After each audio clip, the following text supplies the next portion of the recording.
సాంబార్ చప్పగా ఉంది. గ్లాస్ మార్చండి. సాంబార్ దగ్గర మంచినీళ్ళు ముంచి తినేస్తున్నాడు.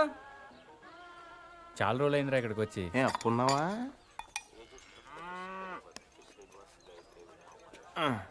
సత్తిగా బావా, నీకెప్పుడు మన శేఖర్ గడి విషయంలో బాధ అనిపించలేదా? నాకు మాత్రం చాలాసార్లు మనం తప్పు చేసామనిపించిందిరా. ఇప్పుడు అవన్నీ ఎందుకురా? ఎందుకంటావేంట్రా? ఇటు చేసిన తప్పు కదా. మరి అప్పుడే చెప్పొచ్చు కదా. అప్పుడు నా వయసు 10 ఏళ్ళు. అప్పుడు ఆడ వయసు 10 ఏళ్లే. ఎన్నైనా చెప్పరా, నువ్వు అలా చేయటం మాత్రం తప్పురా. ఎలా చేయటం? జీవితంతో పందెం గాయటం, అది 10 ఏళ్ల వయసులో. కరెక్ట్ అంటారా? ఎవరి జీవితం, ఎవరు పందెం కాశారు, ఎవరి వయసు 10 ఏళ్ళు? నేను ఇన్ఫర్మేషన్ చెప్పట్లేదండి, ఫీలింగ్ గురించి చెప్తున్నాను. ఎందుకు ఫీల్ అవుతున్నావు? ఫీల్ అవ్వాల్సిన సంఘటన కాబట్టి. ఏంటా సంఘటన? ఎందుకు సార్ పాతగాయని మళ్ళీ రేపుతారు? ఎవరు రేపింది? ఏంటా గాయం? ఎప్పుడో 12 సంవత్సరాల క్రితం జరిగిన విషయం సార్ అది. అదే ఏంటా విషయం? చెప్తే జరిగిపోయే తప్పు కాదు సార్ అది. అలాంటప్పుడు ఎందుకు మొదలెట్టారా? నా మానాన్ని నేను మాడిపోయిన మసాలా దోశ తింటుంటే జ్యోతిలక్ష్మి డాన్స్ చేసినట్టు వినిపించకుండా, కనిపించకుండా, చూపించకుండా తినేసింది ఎవరు? ఏం జరిగింది? ఏం జరుగుతోంది? ఏం జరగబోతోంది? నాకిప్పుడే తెలియాలి. తెలిసి తీరాలి. చెప్పరా. వద్దు, ఈడైతే లాయర్లాగా ఈడైపోయి చెప్తాడు, నేనైతే జడ్జిలాగా అందరి వైపు చెప్తాను. ఏం చెప్పినా నా వైపు చూసి చెప్పు. 12 సంవత్సరాల క్రితం ఇదే ఊళ్ళో నేను, పార్థు, గిరి, పూజారి గారి అబ్బాయి శేఖరం 5వ తరగతి చదువుతున్నామండి. ఓ రోజు ఈ పార్థు శేఖర్ గారిని నీకు ధైర్యం లేదని ఏడిపించాడండి. దానికాడు ఒప్పుకోలేదండి.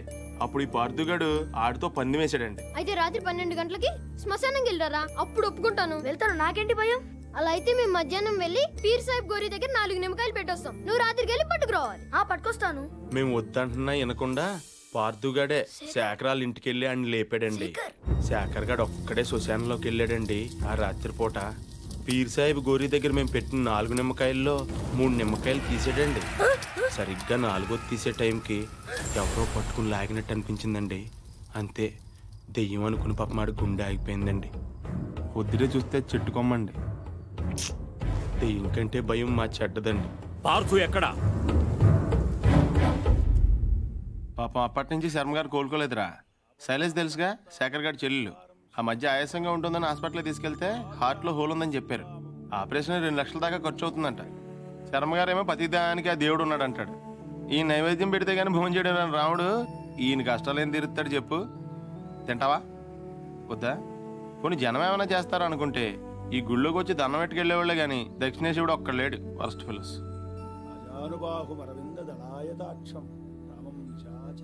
ఆయన ఇంటికి ఒకసారి వెళ్దాం.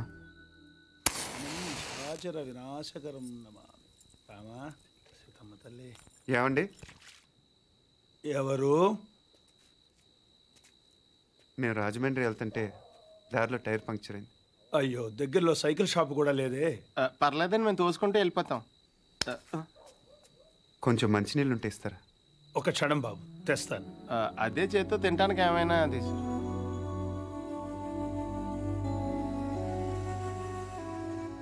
మనం హెల్ప్ చేయడానికి వచ్చాం, బోన్ చేయడానికి కాదు. హెల్ప్ చేయడానికి వచ్చినట్టు నువ్వే పార్దు అని చెప్పేచ్చు కదా. టైర్లు పంచర్లు అబద్ధాలు ఆడతావు ఎందుకు? నాకు నిజం చెప్పడం కన్నా సాయం చేయటం ముఖ్యం. సాయమా? ఇదేనా చిన్న చితక కోఆపరేషన్ అనుకుంటున్నావా? అలా అమ్మాయి గుండె ఆపరేషన్. తెలుసు. తెలుసా? మీ ఇంట్లో చెట్లకి ఏమైనా డబ్బులు కాస్తున్నాయా? వేళ్ళ ఇంట్లో కాస్తే సరిపోదా?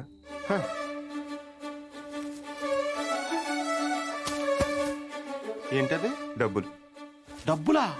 ఎంత? 3 లక్షలు. 3 లక్షలా? ఏం సరిపోదా? నీకు అలా అర్థమైందా?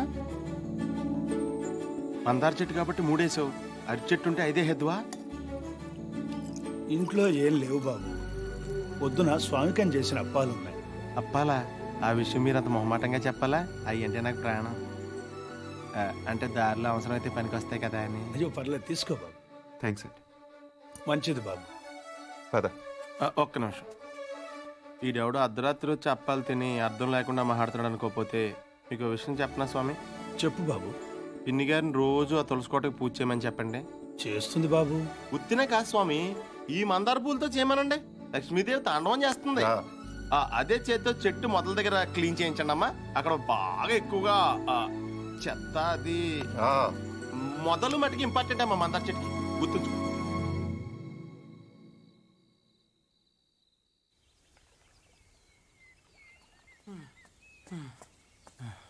ఎక్కడున్నాడు పార్దు? పార్దు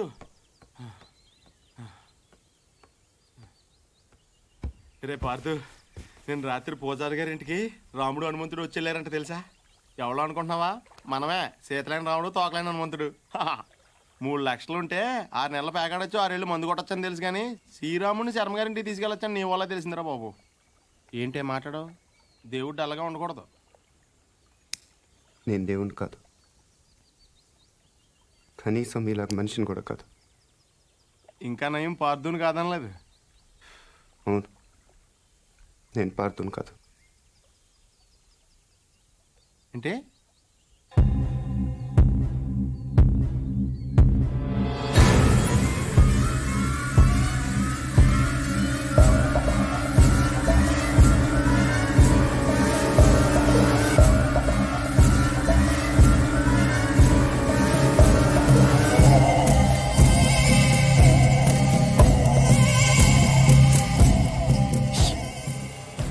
నువ్వు పార్దు కానప్పుడు శర్మ గారు వాళ్ళకి డబ్బులు ఎందుకు ఇచ్చావు? పార్దు వల్ల శర్మ గారి కుటుంబానికి నష్టం జరిగింది కాబట్టి. అసలు నువ్వు మూర్తి గారు మనవడమే కానప్పుడు ఈ ఊరు ఎందుకు వచ్చావు? నా వల్ల పార్దు కుటుంబానికి నష్టం జరిగింది కాబట్టి. కొంచెం కన్ఫ్యూజింగ్గా ఉంది కానీ అర్థమైంది.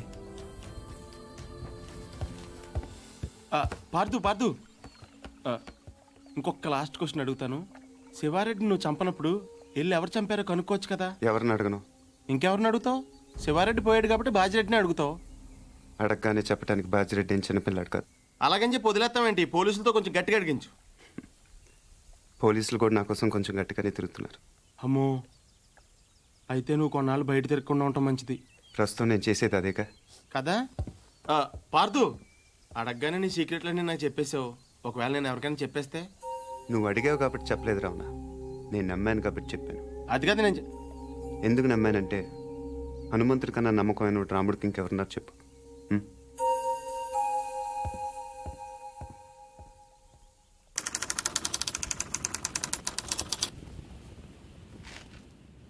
రాష్ట్రానికి కాబోయే ముఖ్యమంత్రి, చుట్టూ 1,00,000 మంది జనం, 20 టీవీ ఛానళ్లు, జెడ్ కేటగిరీల సెక్యూరిటీ, 20 అంగుళాల తుపాకీ, 2 కేజీల తల. ట్రిగర్ లాగితే భూమ్.